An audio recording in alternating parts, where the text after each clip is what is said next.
He's going to help you out. We've got a statement from the president's desk to give you right now. I hadn't pulled this one.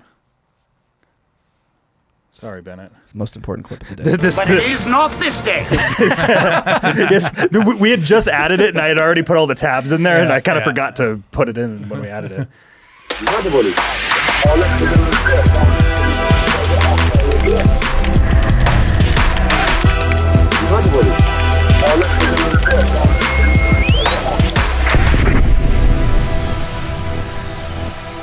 Krystal Ball weighed in on the LA wildfire story this week with a take so dogmatically, green on the outside, red on the inside, that it'd make a watermelon blush. Oh, wow, that's good. That's a good one. I like that. That was creative. It was. Thanks. It was. Even though, you wouldn't know what a watermelon looks like because you're colorblind. I can tell. People tell me the colors. Everybody, welcome back to another episode of Human Reaction. We're up to our usual antics around here. David Rand, Kyle Mack, Bennett on the buttons, and I am Joe Sheehan. We're glad to have you join us. Please smash the like button, subscribe, follow wherever you're listening to the show. We appreciate it very much, and it helps us. Leave a review as well if you can, if you have the time. If you'd like to become a member and support the show financially and get access to exclusive content, humanreactionpod.com to find out how. You can do it on YouTube. You can do it on Substack.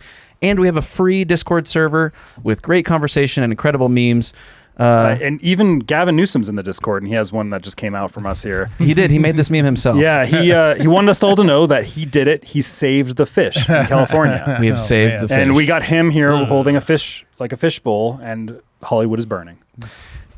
And has he really actually saved the fish? We might get into that just in a moment. It's confusing. I'm not even clear if this fish actually exists. I'm going to be honest. I think you're not alone in that. Yeah. I think you're not alone in that.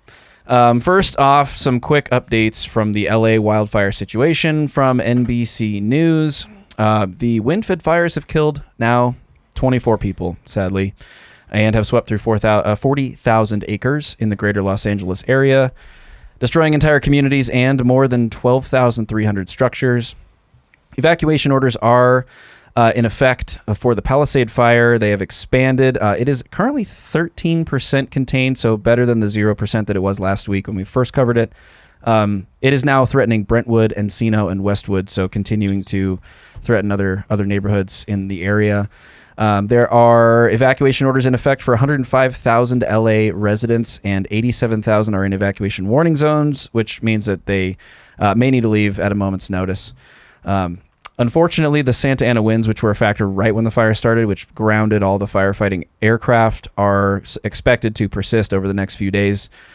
So that is not good for containment. Yeah.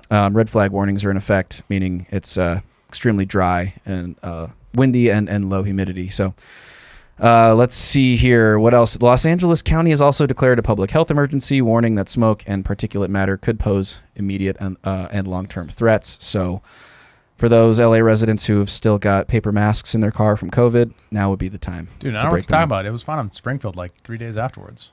Huh? Remember Springfield, Ohio?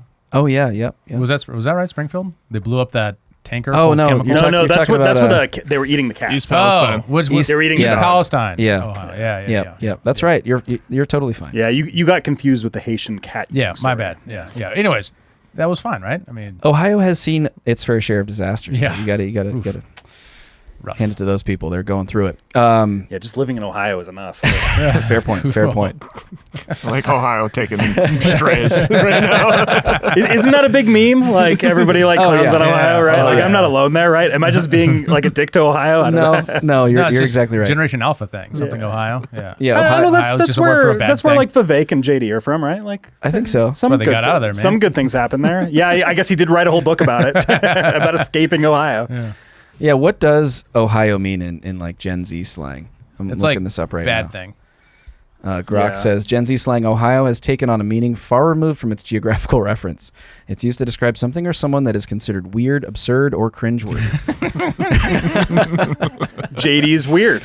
He is weird. JD Vance is Do weird. you think they grokked it before? They're like, how do we make fun of a guy who's pretty normal but from Ohio? They're like, the Zoomers love this. They're going to love calling him weird totally because he's from resonate. Ohio. That makes sense. Yeah. Goodness gracious. Well, speaking of the narrative around the LA wildfire, I happened to find this story today. that the infamous Delta smelt has not been seen in the wild, to be clear, in nearly a decade, which is very interesting to me. So I guess all the ones that are surviving are, I guess, currently in some sort of hatchery situation, or they're trying to preserve the populations. Yeah. Oh, I assume that they want to reintroduce it at some point. I would imagine. Yeah. But it's sort of you have to ask yourself about the priorities. If this fish, which was last seen in the wild, it was last collected during like a trawling sample in 2016, there were 8 Delta smelt found in the wild. You have to wonder if a very, very small population of fish is worth all the cost of human life and infrastructure around LA. That proves we have to save it even more. There's so few of them. Couldn't we just Now there are 2 of them. well played. Now there's 2. Couldn't we just put them in a swimming pool in someone's backyard in LA and call it good? No? That's a creative solution, and I'm kind of down for it, Look. but we would have to find them. and we haven't seen them in 8 years. Well, Newsom has the one left in that little fish tank. That's That right. is true. That is true. Is it there Newsom just- did find one. Is It's it the only floating one. upside down? Is that I don't know. It's like, I dead. shook it because it wasn't moving enough. It's like Live, damn you. he's like the girl from Finding Nemo.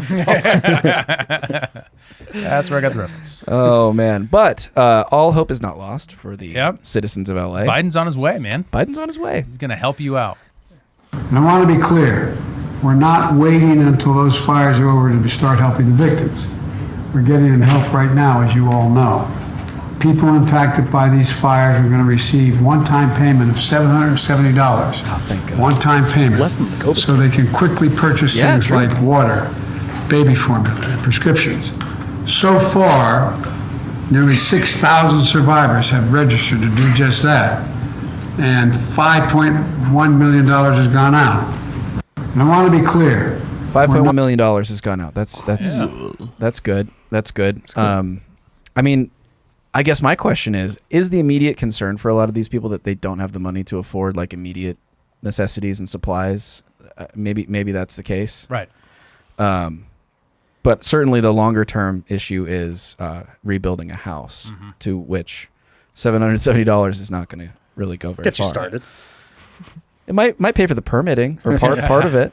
In California, I don't know. For parking while you build your house, maybe. Yeah. Well, it reminds me of what happened with the Maui fire situation. Wasn't this a big deal of them not sending any money out or something? No, they did. Did they end up doing It was that? around the same amount. It was Was about it around the same? Yeah, it was like 750 something. Yeah.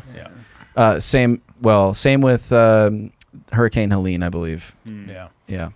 Which, I mean, just goes to show, I guess, like the government's kind of just like lack of touch, maybe, in a way, with like what the real necessities are. Like, it would almost be better to not give them any money because this small amount just feels disrespectful. Yeah. You know? Well, it's one of these things where, and this is where kind of the America First narrative always goes in, is like we did just send $500 million to Ukraine, Right. And so you're like we sent $5.1 million out to the people here. It's like, well, it would be nice. It probably would be nice for the American citizen to feel like they got as much support as Ukraine did. Yeah. Or just not do Ukraine and do this instead. Yeah. That Yeah. sort of thing. Yeah. Yeah. Yeah. Priorities. Exactly. Push And if you did give that $500 million to these people, as we just calculated before we started rolling, it'd be about, $3,300, which still just a tiny drop in a huge bucket for the costs that these people are going to be facing, especially those who've had fire insurance canceled and those sorts of things. Yeah, But when you think about the time horizon, $770, not much. No. Especially for a family. Now, if you just go with the Especially in family, or if you just do with the structures burned, that's $40,000. yeah.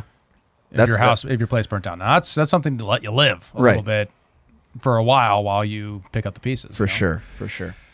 Well, definitely a sad situation and far from over. So we'll keep covering it. But in the meantime, some pundits are weighing in on the causes here. David, you want to tee this up? Yeah. So Krystal Ball from Breaking Points had this talk that she gave. We're going to do a stop and play through it and kind of break down the way that she's thinking of it, because I think it's indicative of the kind of detachment of the progressives from this issue as they look at it from the perspective of climate change. It's maybe useful for people in our audience that don't know who Krystal is. Kind of her background is she's kind of always been this. She ran for office like long time ago. I can't remember, in Virginia or something. And then she's been a like Democrat pundit for years.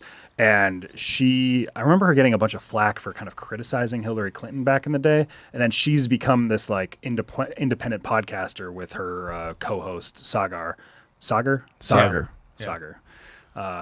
Every time he tries to pronounce his name, every time I short always circuit. lose it. You always I always don't think I get it right, you know. Yeah, it's like Vivek. For first few months, we were getting it wrong. But Vivek gave that little adage, Vivek, like cake, and that stuck with me. Interesting. I never heard that. That's good. But yeah, no. So they have a good show, Breaking Points, where it's kind of like Sagar has the kind of conservative, more or less conservative populist side, and then she has the more like left-wing Democrat frames as a populist, kind of establishment-y. I don't know. It's kind of hard to say. She's kind of a Bernie girl. Yeah, she's That's what I think Bernie-ish. about it. Yeah. Leftist is the Yeah. word I think for. Yeah. Yeah. Green wrapped in red, as you say. Yeah, well, you'll see, man. Let's get into it. So yeah, here is the beginning of it. Joe and Mika may have gotten a little more than they bargained for recently with a guest appearance by Professor Scott Galloway, who unloaded on the ultra-rich and warned that the current oligarchic path risked revolution. Once you get above a certain level of wealth, you get no incremental happiness.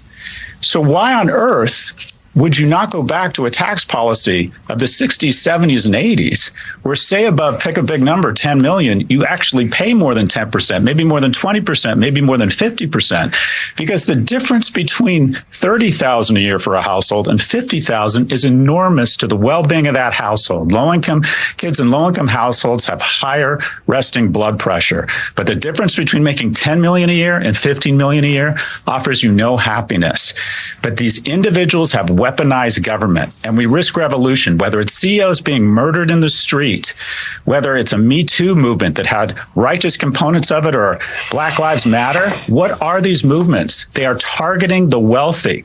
We are in the midst of a series of small revolutions to correct income inequality. And the reason we put an insurrectionist and a rapist in office is because for the first time in our nation's history, a 30-year-old man or woman isn't doing as well as his or her parents were at 30. Why?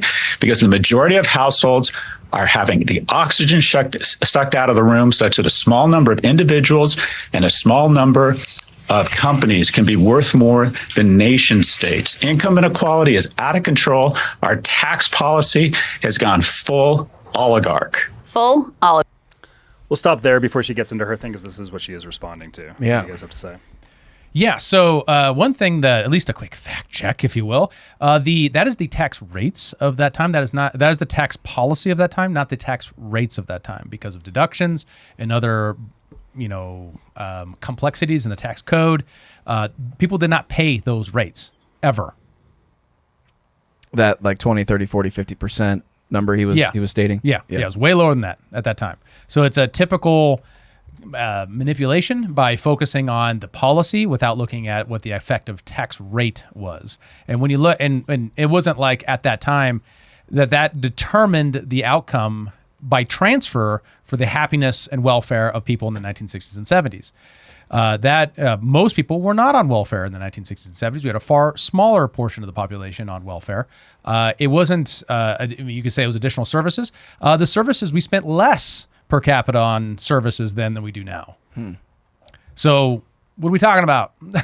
like how is that? What do you mean that's going to, by taxing the rich, how is that really going to make the middle class better off? Now, maybe you could stop the things that are making the middle class worse off, things like inflation and runaway regulations that prevent your businesses from growing or from competing overseas or doing all the other things that we did not have in spades like we do now. The regulatory code is so big, we don't even know how many pages it is. That's how big they are. If you ask the Federal Register, like the government body for accountability and transparency in the government, how many pages are in the Federal Register, they don't know. You can't even get a number.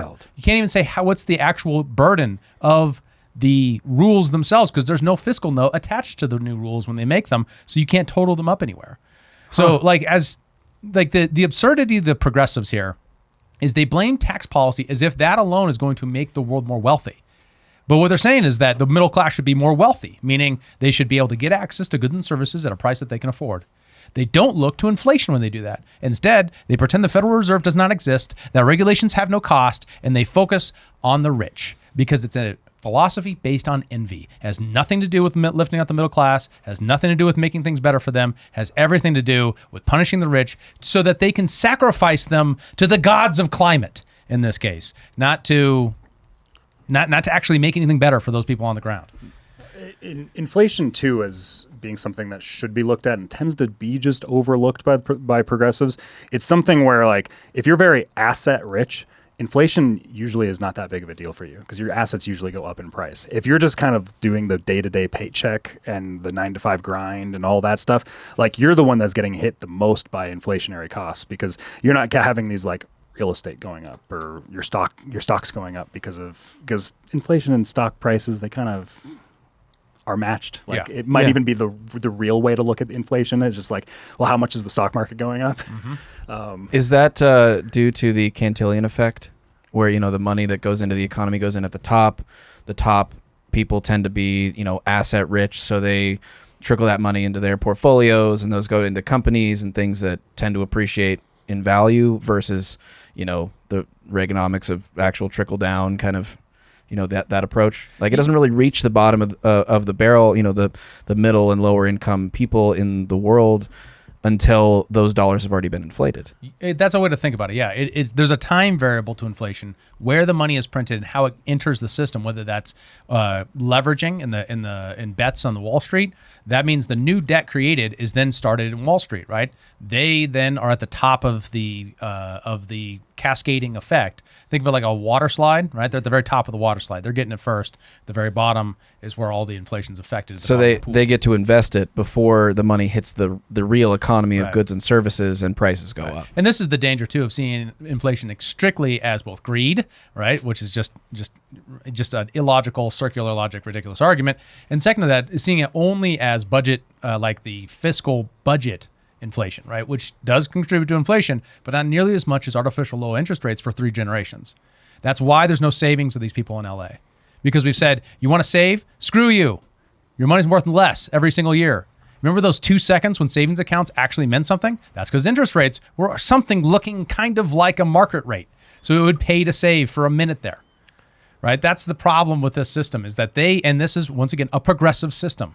When you say a minute there, you're talking about like recently in the last couple of years when like, you know, you could get a CD or whatever for like 5.5%, 4%, right, like somewhere in or that. even just like your regular savings account, you know, would actually pay 3%, right? When not too long ago it was like less than 1%. Yeah. Right. This low interest rate environment is incentivized to fund government. That's why it exists. It has nothing to do with you or prosperity or any of that kind of stuff. But why would their evil grocery stores be rising the prices? Like, obviously, they're just greedy, right? Like, right? Exactly. That's the only reason inflation happens is because greed. Now, when prices go down, that's because they're not greedy. And when they go up, they're greedy. Like, this is the level of economics we're in a high greed time right now. We're in a high greed time. It's the animal spirits. The animal spirits are telling us that people are looking a little extra greedy. It says it in the star signs this time. I think we need a greed meter on this show. Greed meters Fear off and the greed charts. index, something like that. And I also want to note that the upper middle class is the largest growing class in American politics, inflation adjusted. Now, inflation has all kinds of problems. But the upper middle class is the people you're going to raise taxes in the current tax code when you increase taxes on the wealthy. That's who you're talking about. You're talking about the people who made it to the upper middle class.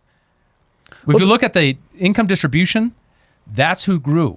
When they say the middle class is shrinking, it's because most of the middle class made it to the upper middle class. Most of that is baby boomers getting access to, because they're the largest, they're a huge, that's what the name means, they're a huge wave of demographics, of numerical increase in the population at that age. So as they got older, a lot of people moved from middle class to upper class. It isn't because poor is increasing. Now, if you're talking about relative wealth, there are some measurements that might indicate that, depending on how you measure inflation. But that's an inflationary phenomenon. Mm-hmm. That means that you can't get access to resources, or that it makes no sense to save, and you have to gamble with short-term lending and credit cards and stuff like that.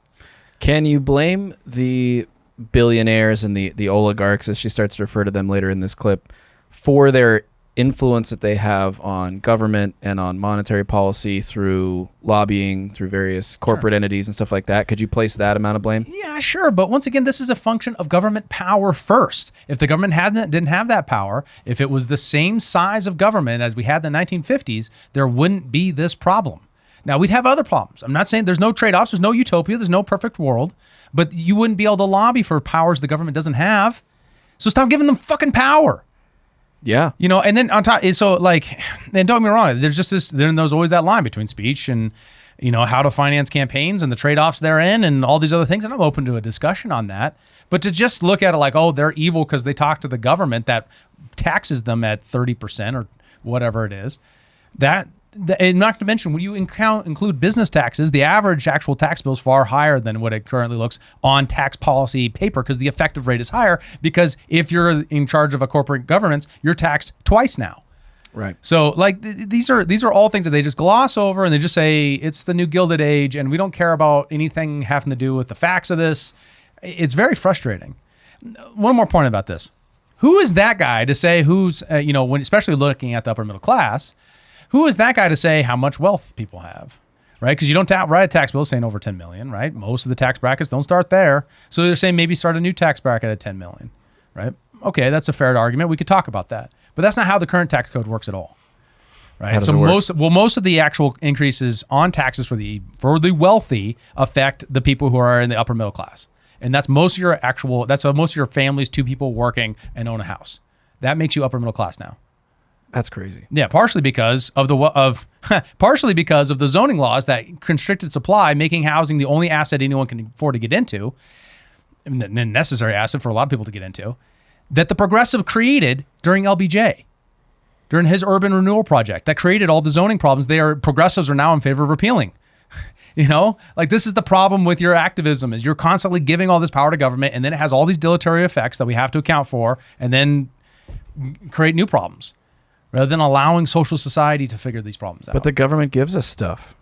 How can you be upset at them? They They just got stuff. $770. Yeah, 770. And if you're Ukraine, 500 million. It just shows you the priorities. And that's who the government is, right? They're not people who are they're not us doing everything together. They're not some romantic vision of us that's not how it works at all. These are individuals. This is the inside of public choice economics, right? That the economic incentives that apply to businesses also apply to government. And so when you assess them as you would those, of course, all these decisions now make sense. It makes sense to do Ukraine, right?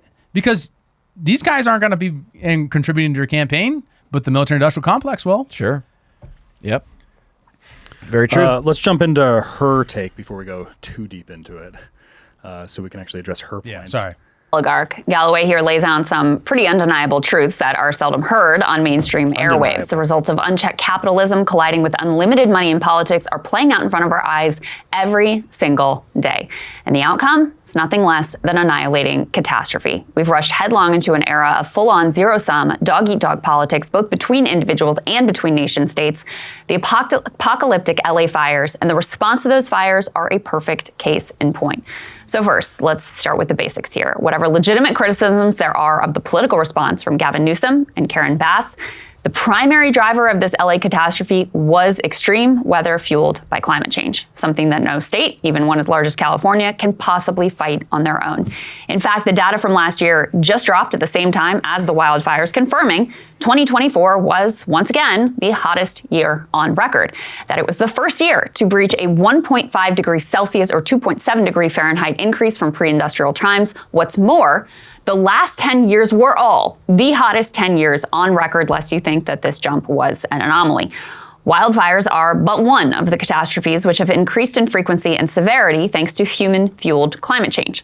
Researchers have taken a look at these specific wildfires in LA and found that man-made impacts are the predominant cause of this catastrophe. In other words, the Santa Ana winds, they aren't the anomaly. The hotter air and drought conditions driven by climate change are what really made this horror.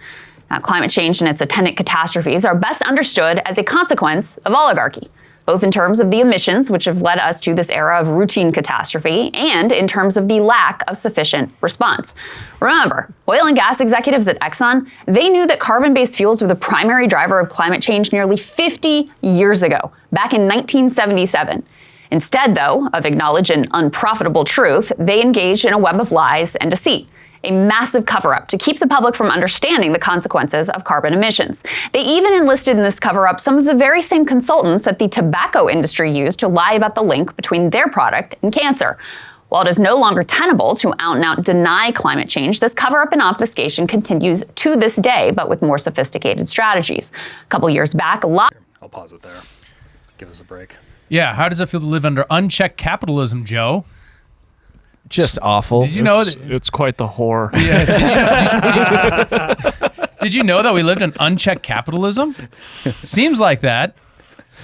How many regulations are there, Krystal? How many? Would one more? One more will do it? I think one. I think just one. How about 1 billion more regulations? What's the regulation amount? Like, where do you draw the line? I think we need an agency or something to check the uncheckedness of capitalism. Yeah. Just to like have some oversight over that. Yeah, the Capitalism Oversight Board has a nice ring to it. We might just call it Doge or something like that. Ooh.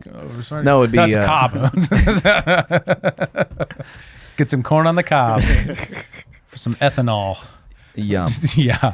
So that's the thing. So when I said the Federal Register thing earlier, that's like, it's so, I mean, it's just ridiculous. Like this whole, we live in a new Gilded Age. This is not anywhere close to any of those things.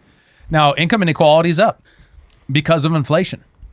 Because of money printing. Because of the government. Because if you have a business of size, you can get around the regulations because you can absorb them.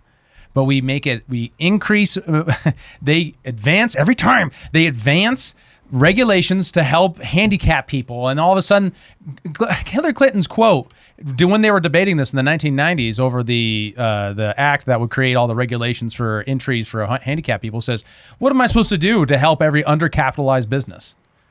That's all of America's small businesses. Yeah. When Obamacare was put into place and all those small insurance companies got destroyed, well, I guess they just weren't offering a good enough product. Blue Cross Blue Shield made a killing. Oh, I'm sure. Right? So every step of the way, progressives are at the vanguard of killing off the very thing that they lament. So, you uncheck capitalism. Well, what do you mean by capitalism?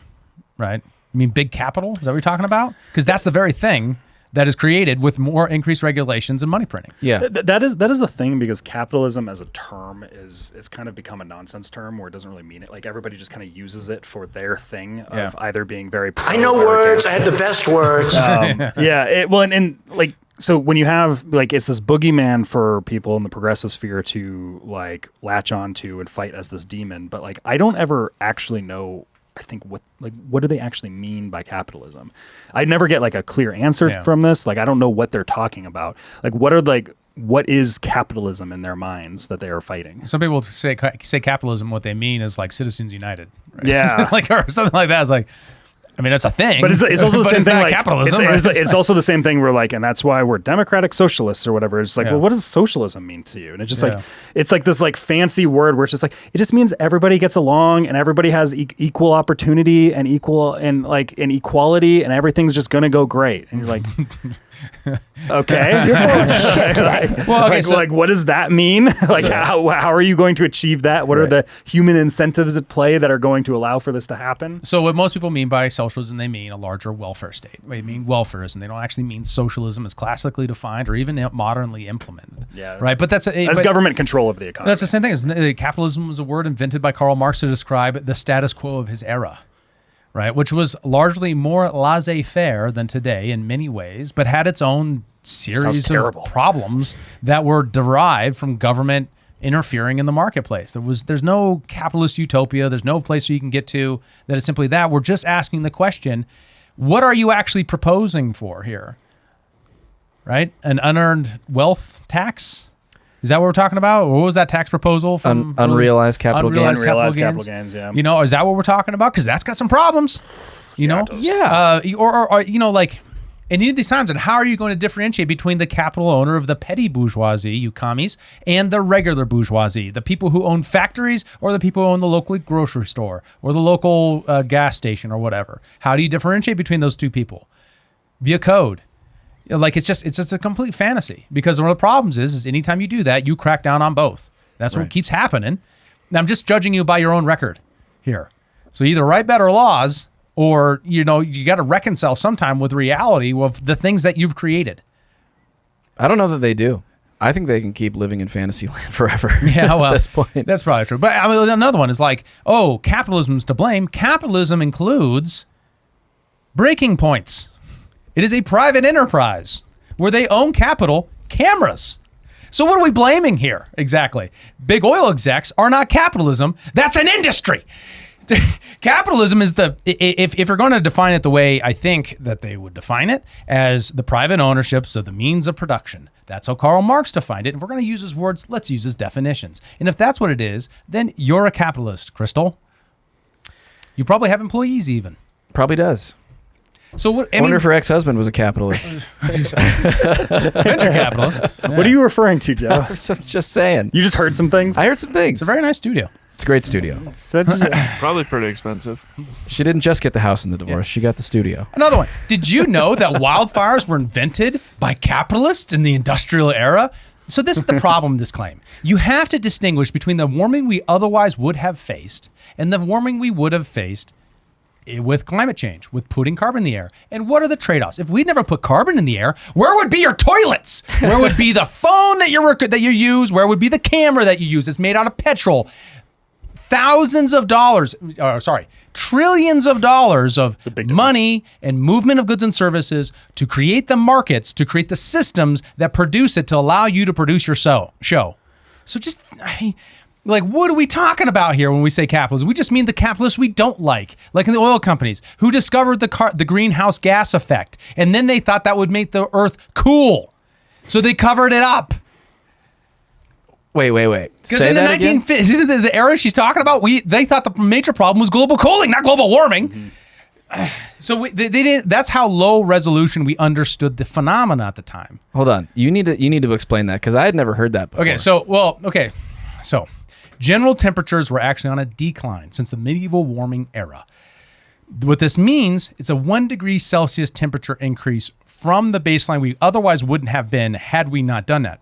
Now, couple problems with that. You have to measure the difference that you're making. What is your delta, not what is the baseline, right? So the baseline was global cooling, and now we're going to have a slight increase from the otherwise would have been a cooling temperature from the medieval warming period.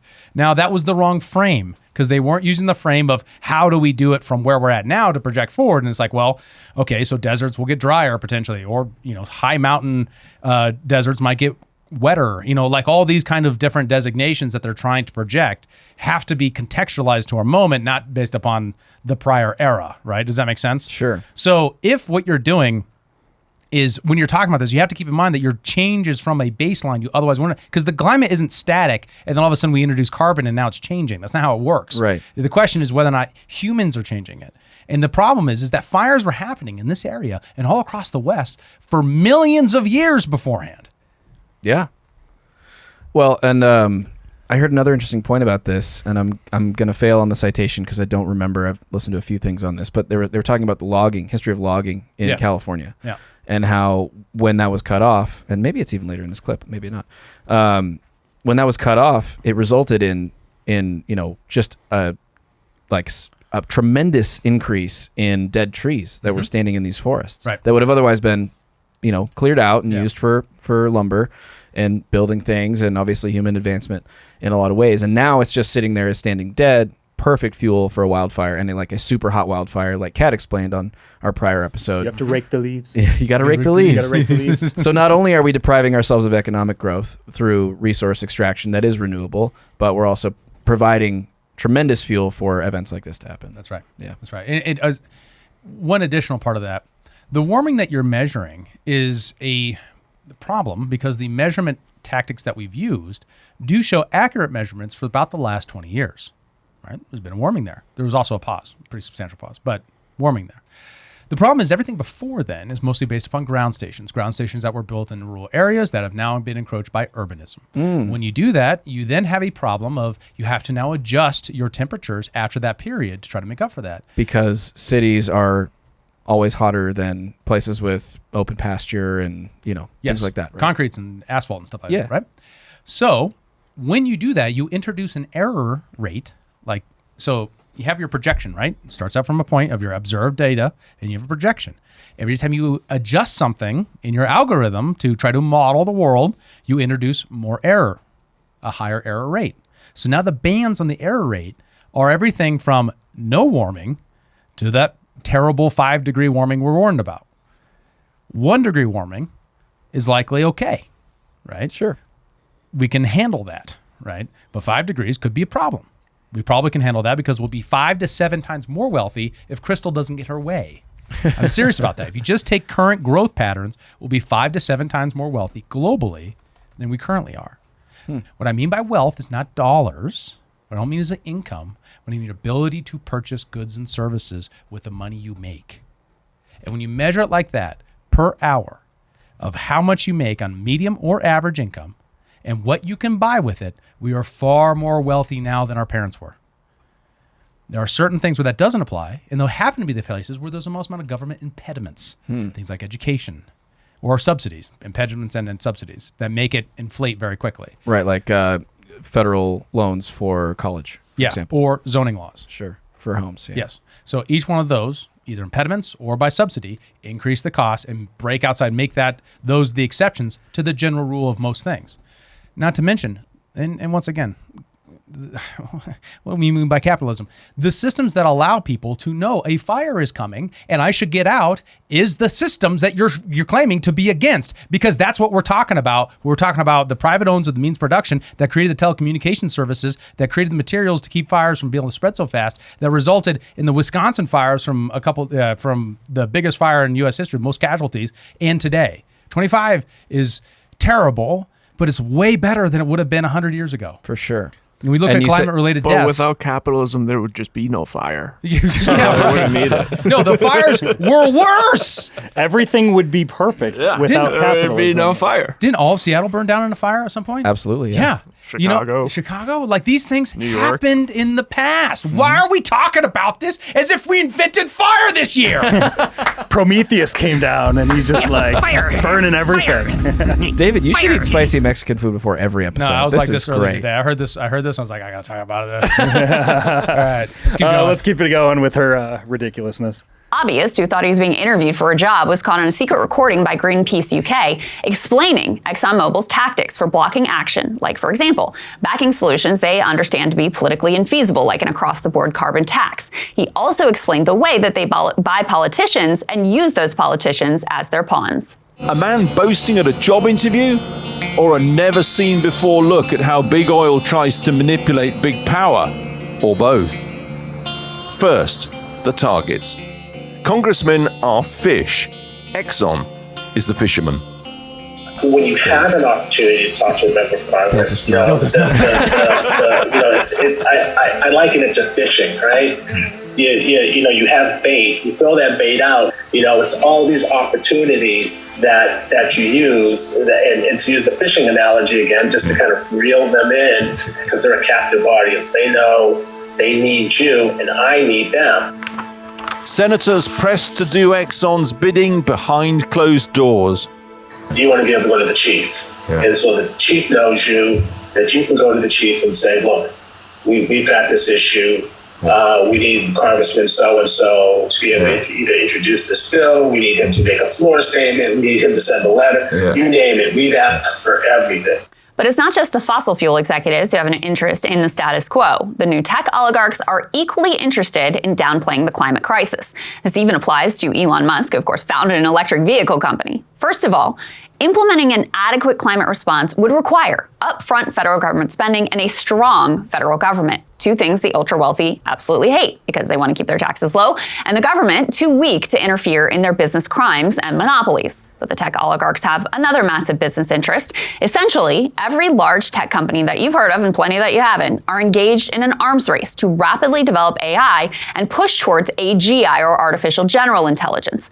The amount of carbon emissions this race is fueling is quite vast. Few companies offer transparency about the energy required to train and run their tools, but research suggests it's extraordinarily energy intensive. In fact, Google blamed a 48% increase in emissions on its AI development. Microsoft had a similar explanation for its 29% increase in emissions.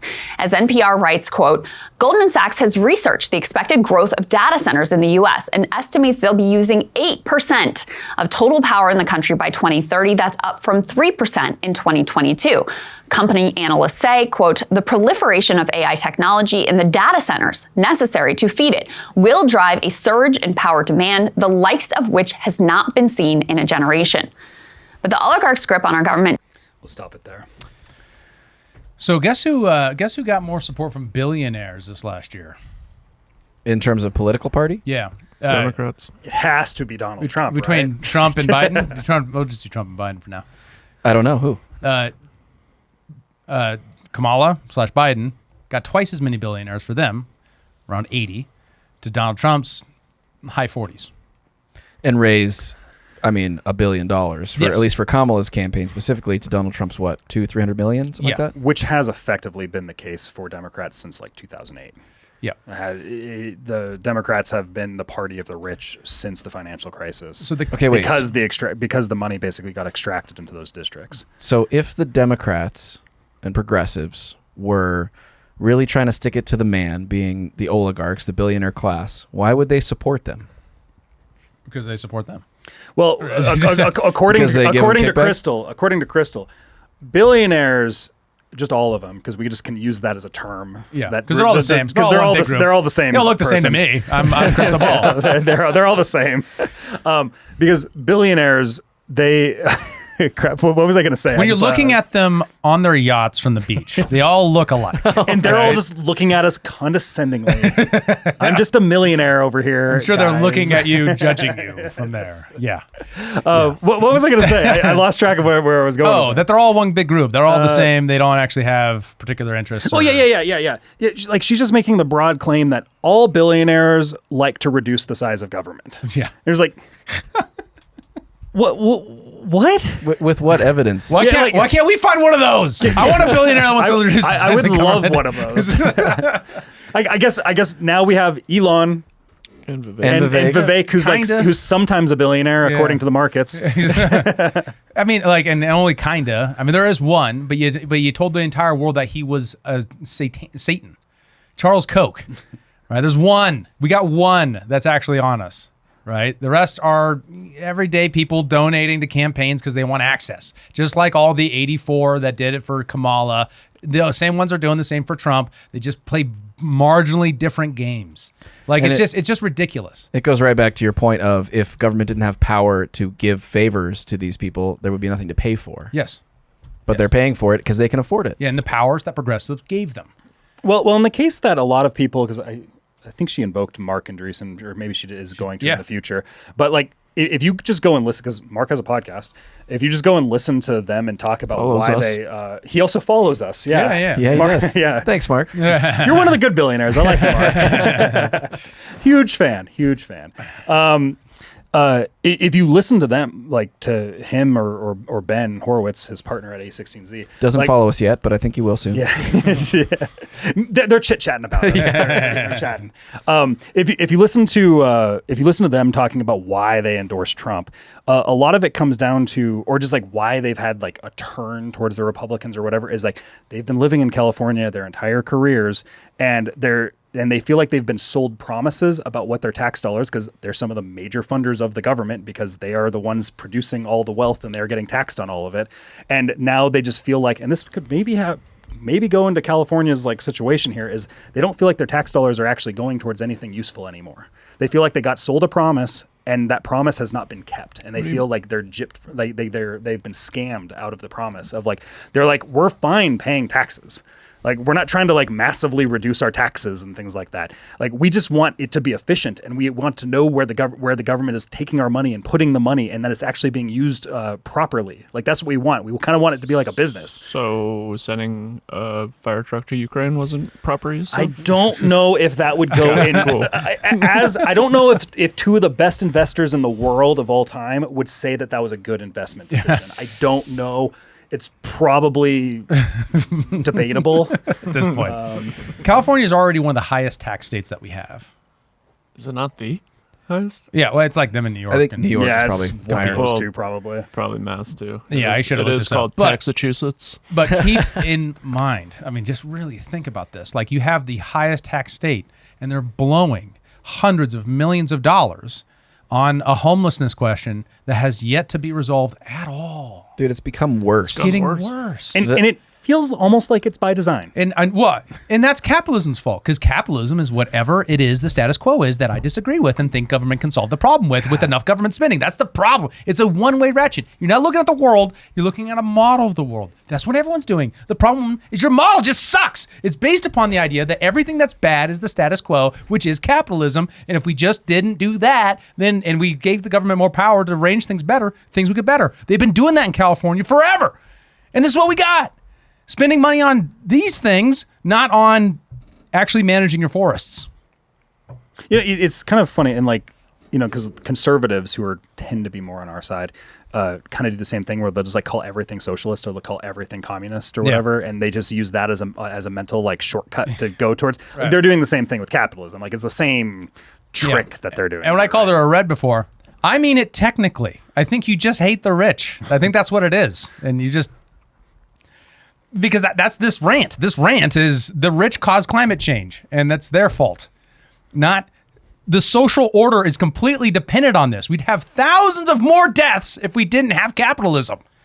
There's some semblance of it. Well, at least the modern wealth created by capitalism that allowed the whole thing to have a response, even if it was inept. True. At least it got private people out of the way because you had the communication systems and those bases to do so. And the government didn't create those.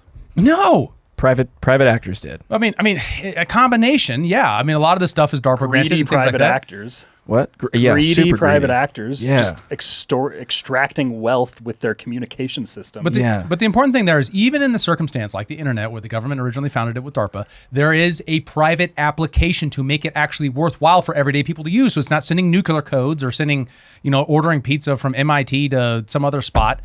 But rather a thing that everyone uses was a basis of privatizing it and allowing the private industry to innovate off of it. So even in the best argument they have for the crucialness of government, it still required private individuals to actually figure out and implement it so that it could be reached to mass scale.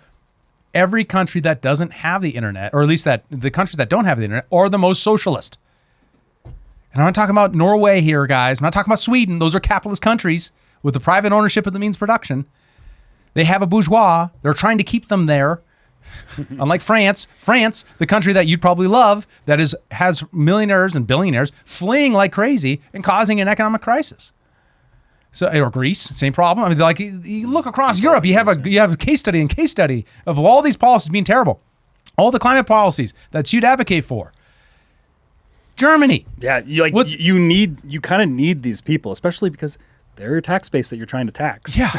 Right? All of your proposals are that we got to tax this tax base. So you don't want to run them out of town. You start taxing them 90%, they're going to go someplace else. Which, look at California. They've run out a lot of their billionaires. They've all fled to Texas. Yeah, and they're Florida. not, and believe it or not, controversial statement about come up. Wait a minute. They're not yours to tax. They don't serve you. They're human beings. They're not tax cows. You're taking your best, your brightest, your hardest work, and you're saying you exist to serve me, the state, and the things I think you should serve, not the aims that you would set for yourself. People aren't, pieces on a chessboard for you just to move around. They're human beings, man. Making them into slaves for the state does not, one, won't make it better, and two, is immoral. Controversial statement. Billionaires are human beings. Crazy. Well, and millionaires, to be technical. I don't know. I don't know if I can be on this podcast anymore. Correct me if I'm wrong. Isn't she a millionaire? Maybe. Somewhere between 1 and 44 million. From a divorce settlement. Allegedly. I don't know. We don't know. Back People are saying it. Away from the gossip. We're going to pull the eject seat on that gossip. Well, she also she goes into an AI rant too, where talking about all the tech elites are supporting Trump or kind of going against climate change or whatever, because there needs to be because there's the secret. Apparently it's a secret that AI takes a lot of energy, and they need that. I don't know if it's a secret because Trump said that on every podcast he was on. but oops, he kind of let the cat out of the bag on that one. That's why we got to build a lot of N-words. Nuclear. Yeah. Okay, so another one. AI. The greatest labor-saving device ever. Okay, so the dishwasher is the reason we have women's lib. To be clear. I'm not saying that is the reason we have what? Women's liberation. Oh, okay. because someone's got to do the fucking dishes. I thought he was calling. I thought he said women's lib. I thought he was just calling all women libs. No, women's going on there. women's lib. It's like a Rush Limbaugh term from way back in the day. Okay. Women's liberation. The idea that women can get outside the home if they chose to and go into the workplace.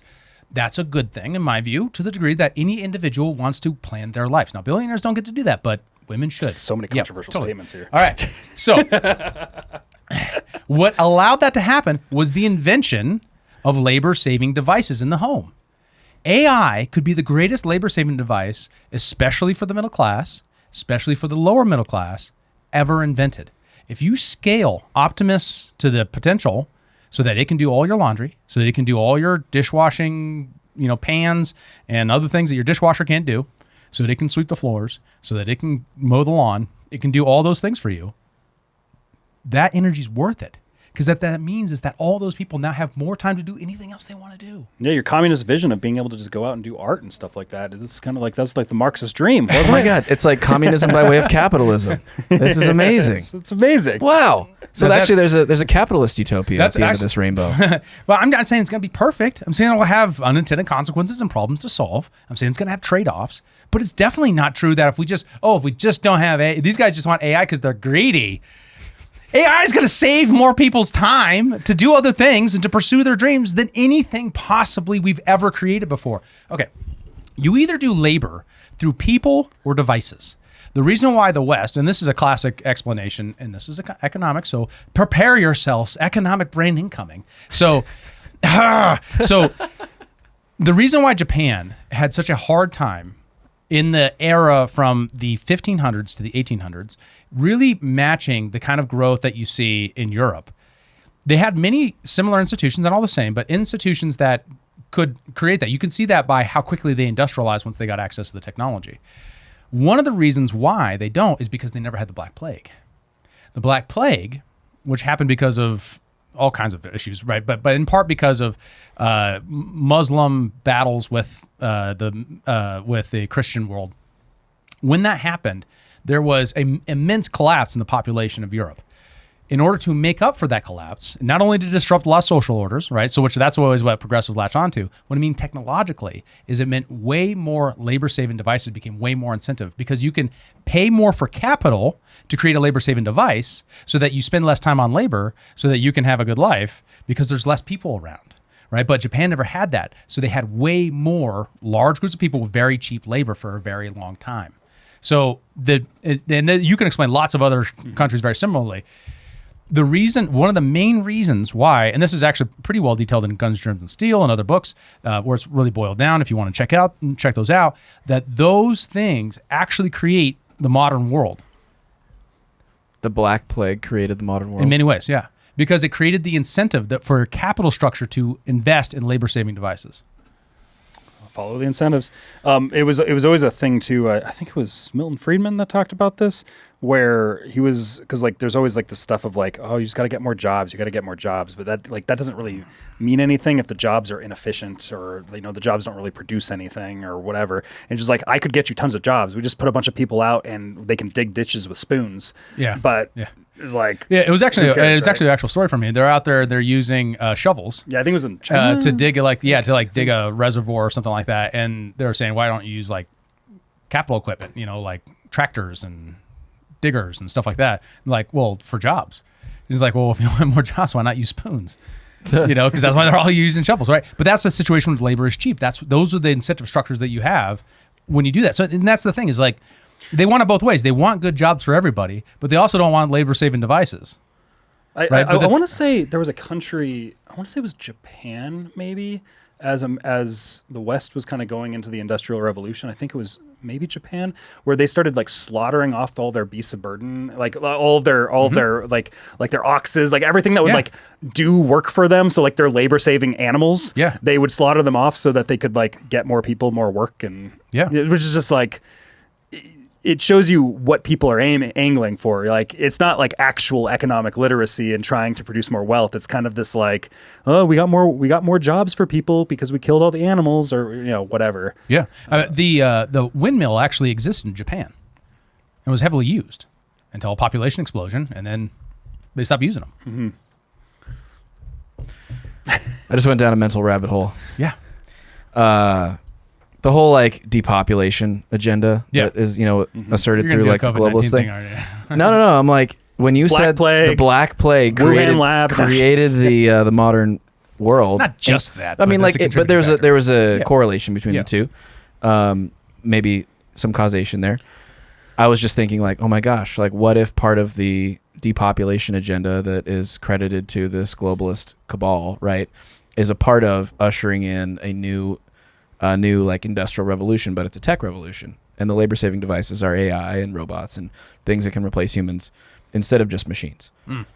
Well, because now we do have kind of the depopulationists versus the populationists. Yeah. Or the natalists versus the anti-natalists, or whatever you want to call it. Because you kind of have on one side the Elon Musks of the world are like, got to make more babies, got to do this, blah, blah, blah. We're having a population collapse. But then you have kind of the old school Malthusian view that comes with where you have like the Club of Rome folks and people like that, where there's all these different groups that have different things where it's like there should only be 200,000 people on the planet. There should only be 1 million people on the planet, whatever, you know?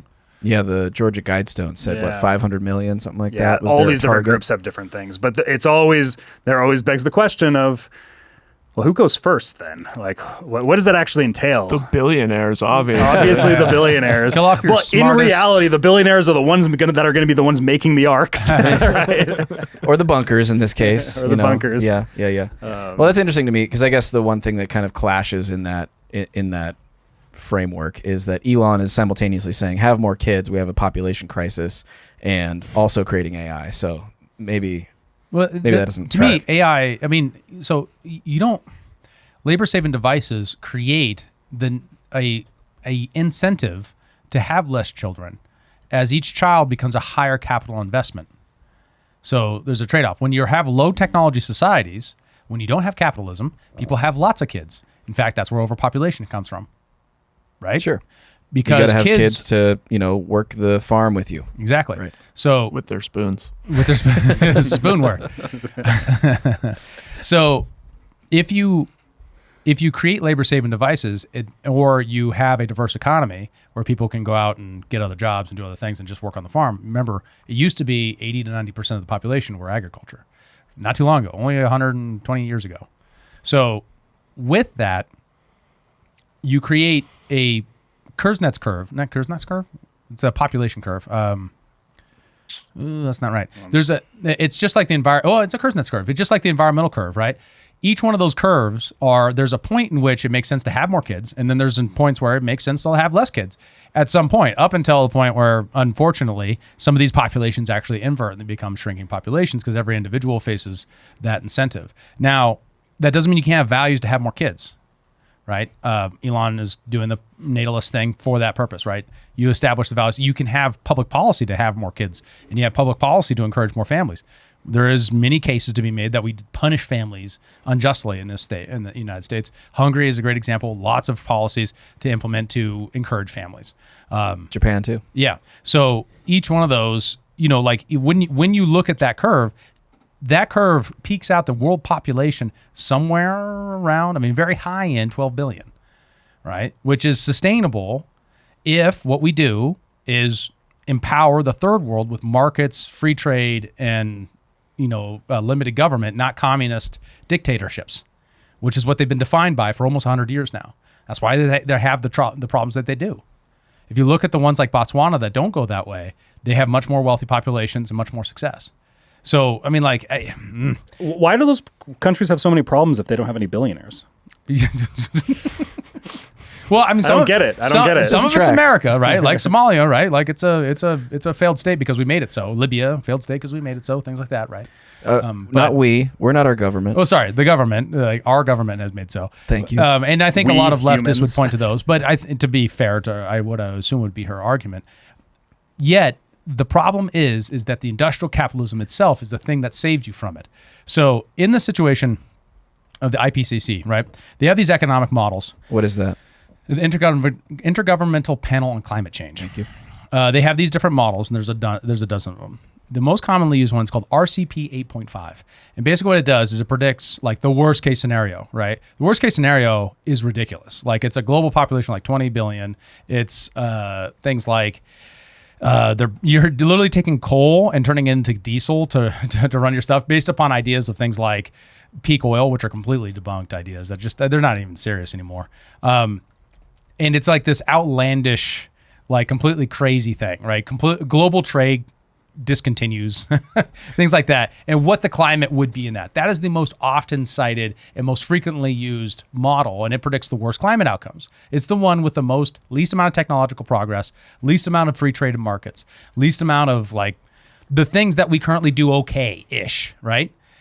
The baseline, or a closer one to a baseline, it has closer assumptions of just continuing what we're doing now with all the increased global wealth, health, and prosperity that we currently have. For example, we ended global poverty in the last 20 years, guys.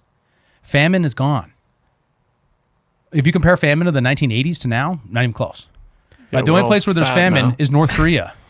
Well, Maha. Yeah. There are reasons for that, but I mean, even in Europe, right? Like there were places in Eastern Europe that were having real problems in the 1990s. Right, so all of that progress is all done by capitalism. It's all done pretty much by private ownership of the means of production and trade. You mean there aren't still starving children in Africa? Yeah. So under that scenario, I'm serious.